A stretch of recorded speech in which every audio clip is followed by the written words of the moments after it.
This is CBS 47 Eyewitness News at 5 in high definition. Good evening. Thanks for tuning us in. I'm Ken Malloy. And I'm Lindsay Pena. We continue to follow that deadly fire in Oakland. The fire department now says that they've searched 90% of the building and they expect to finish their search tonight. 36 people have been confirmed dead. The building, named the Ghost Ship, had allegedly been partly turned into a living space. That would have been a code violation. Today, for the first time, we heard from Derek Almina. He was the manager of the Ghost Ship. Almina was visibly upset when asked who should shoulder the blame. What am I going to say to that? Should I be held accountable? I can barely stand here right now. I would rather get on the floor and be trampled by the parents. I'd rather let them tear at my flesh than answer these ridiculous questions. The Alameda County District Attorney is still deciding whether to pursue murder charges. Fire crews say they don't expect to find any more bodies. Of the 36 victims, just one has yet to be identified. Jennifer Mendiola has yet to be accounted for. She's a graduate student at UC Merced who is believed missing after the fire. Mendiola was on track to get her doctorate next year. Maria Villarreal is in Oakland and has more on the victims that have been identified. Hundreds packed the pergola in Oakland for a vigil Monday night. They yelled out the names of those they had lost as Lake Merritt served as a tranquil backdrop for a broken community to grieve. This is a tragedy for what I call the soul of Oakland, which is our artists and our musicians community. Darlene and Absenthea are strangers who met at the vigil. They told us that warehouses are common places for struggling artists to live in the Oakland area. I've been in warehouses like that. I've hung out there. I've had friends who've lived there. This could have been me. But the artists weren't the only focus. Some hugged and shook the hands of Oakland firefighters, thanking them for risking their own lives late Friday night.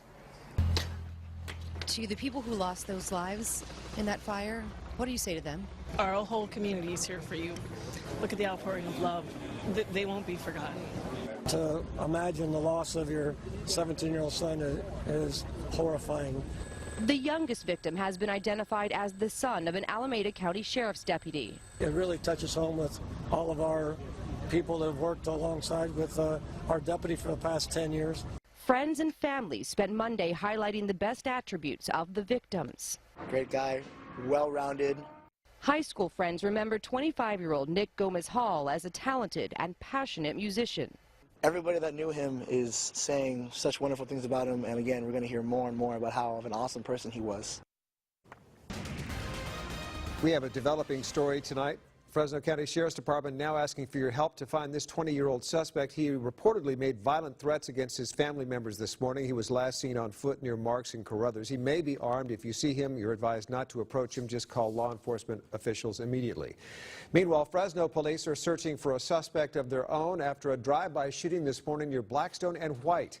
Police say 2 people were inside a car and they were targeted. They were both grazed by bullets. They say a man in a black Escalade standed through the vehicle's moonroof and fired at their vehicle, hitting it 3 times. The man who was driving the car told his girlfriend in the passenger seat to get down. It's unclear if the shooting was gang-related. If you have any information on this crime, you're asked to contact Crime Stoppers at 498-STOP. We have new information today after a Fresno County Sheriff's deputy accidentally fired his weapon, hitting himself in the leg. The incident happened back on November 4th. The Sheriff's Department now says a buckle attached to the deputy's thigh holster likely contributed to the shooting. He was hit in the lower leg. The deputy was treated at a local hospital and released that same day.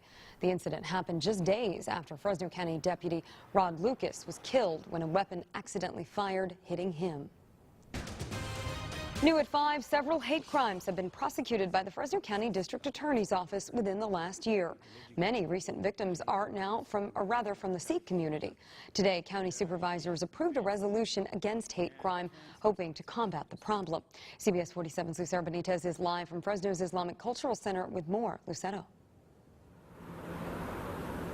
Lindsay, just last week, the Islamic Cultural Center of Fresno received a letter threatening genocide against Muslims. Today, they're grateful for the Board of Supervisors' resolution against hate crimes.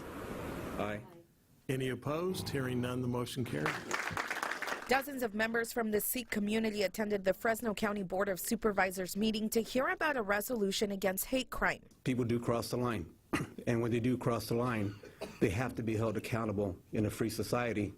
Otherwise, society breaks down. Supervisor Henry Perea said the goal is to educate people and make them see the world differently. Just last week, the Islamic Cultural Center of Fresno received a letter addressed to the children of Satan. We have received a hate crime asking us to leave this country and result to the new election. The letter threatened the Muslim genocide and praised President-elect Donald Trump, saying he's going to do to Muslims what Hitler did to the Jews. We're not going to put up with hate.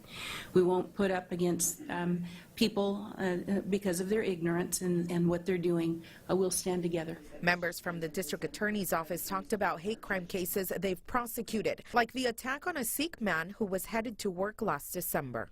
A couple men said ISIS terrorists. They jumped out. They started punching him and beating him up. The man was then run over by two suspects. The incident and the recent letter have sparked outrage from the community, who are now standing together against hate crimes. This is a time where everyone needs to emphasize on the concept that this home, this country unite us, regardless of where we come from, what's our faith or background.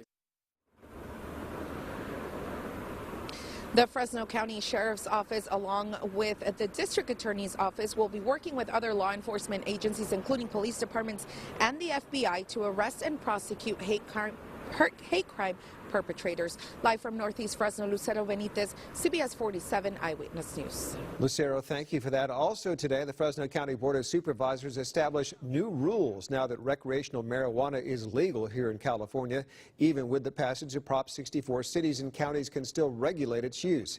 Today, they voted to temporarily ban marijuana use and growing outside of a person's home in Fresno County. Inside, residents can still grow up to 6 plants and consume the drug. This decision, they say, will be revisited in 45 days. Stay with Eyewitness News. Coming up at 6, we'll have more on what this means for the legal weed situation in Fresno County. Today, security was stepped up in Los Angeles after a terrorist threat was made. Local police and the FBI say the threat was made against a subway station in Universal City.